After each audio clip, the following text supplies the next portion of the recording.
Our top ideas for decorating with mirrors. Mirrors brighten a room. They reflect everything, including natural light. And mirrors can help your space look larger. Some of our favorite mirror placement tips and designer tricks.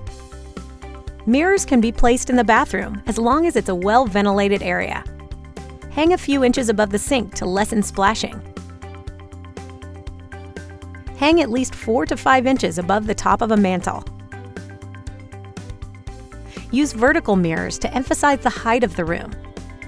Use horizontal mirrors to make a space feel wider. Above a hall table, a mirror can brighten a dark area and provide a quick way to check your appearance. Hanging brackets. Brackets refer to the hardware attached to the back of the mirror.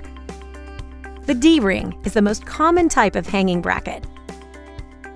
Keyhole brackets are named for the shape of the opening and are part of the frame.